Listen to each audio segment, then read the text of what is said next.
Hey everybody, I wanted to give you a quick just explanation of these discipleship groups that you're seeing today. When I'm on site doing a video with these guys standing there, they always feel awkward, so I don't have a lot of time to explain the nuances of exactly what you're seeing. So this morning, what you saw was the Pullman Group, Pullman Discipleship Group, and you're about ready to see, I'm about ready to go into my Moscow Discipleship Group, and you'll get to meet them as well.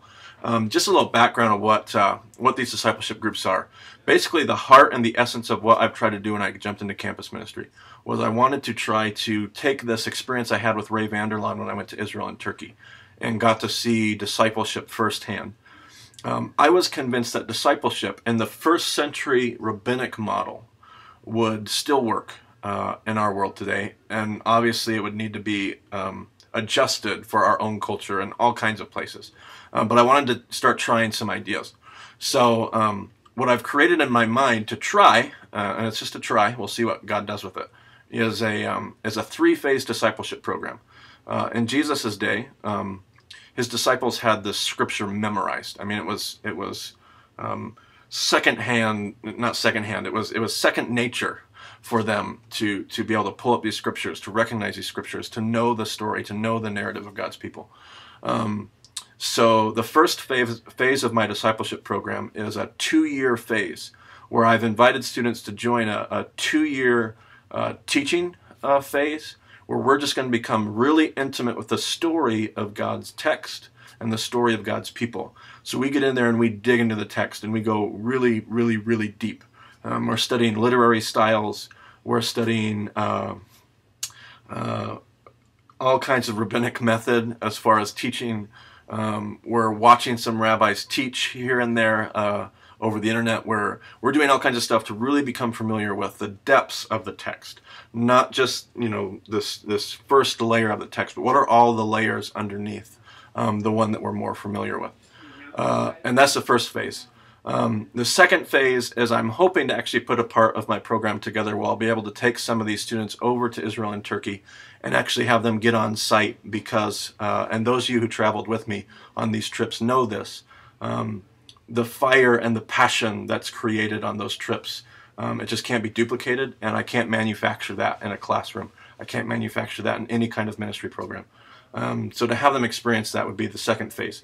The third phase would literally be to enter into a more rabbinic model of discipleship, where we would, I would literally invite students to follow me through my daily routine of campus ministry, of the study of the text, of spending time with students, and make disciples. At the end of this discipleship program, I would be able to look at them like Jesus did and say, you're ready and equipped if you want to go do this in all kinds of shapes and sizes.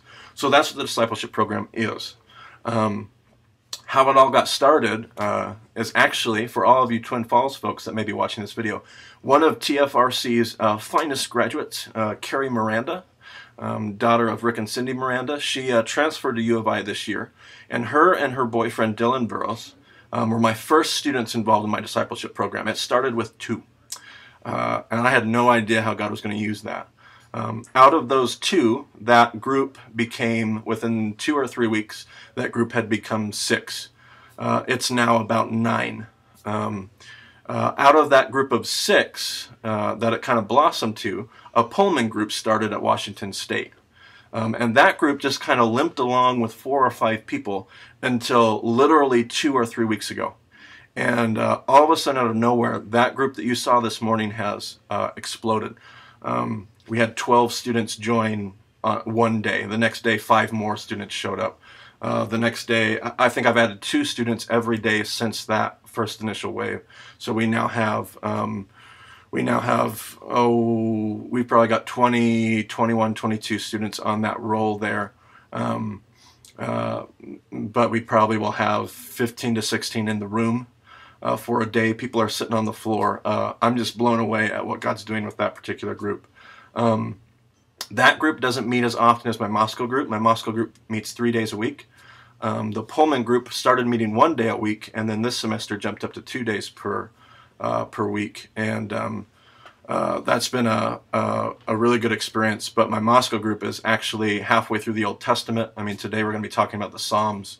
where my Pullman group is in the middle of the book of Exodus. So the one group's advanced quite a bit further through that first phase, I guess you could say, than the other group has. But anyway, I wanted to share what the discipleship groups were, because I knew that somebody would ask questions and want to know what exactly is the discipleship group and how does that change from, how is it different from a care group?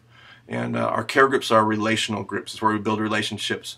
We share a lot of conversation about the sermon on Sunday and how it's affecting us and how we're being transformed. The discipleship groups is about trying to have a passion for the text and to get the text inside of us. Because if we can get the text inside of us, it's going to transform us. God said His word won't return back void, and it always accomplishes its purpose. So that's a little about discipleship groups. I hope that I've done a decent job explaining how those work. And I'm about 1 minute late to my group. I don't even know if I have students here yet, but I'm going to run in there. I'm going to make a video of that group so everybody can wave at you, say hi. And like I said, if you guys have any questions about any of this stuff, feel free to zip me an email. You can find it on my blog. You can find it a lot of places. It's marty.solomon@impacttheu.com. It's impact the letter U, impacttheu.com. So anyway, we look forward to seeing you whenever we see you next. It's been fun to make these videos and get back into the flow of that. We've got a few more days before I finally get a full week, Sunday through Saturday in there. So I'll look forward to the rest of the videos tonight and then a couple videos tomorrow. So that's the plan, and yeah, we'll talk to you soon.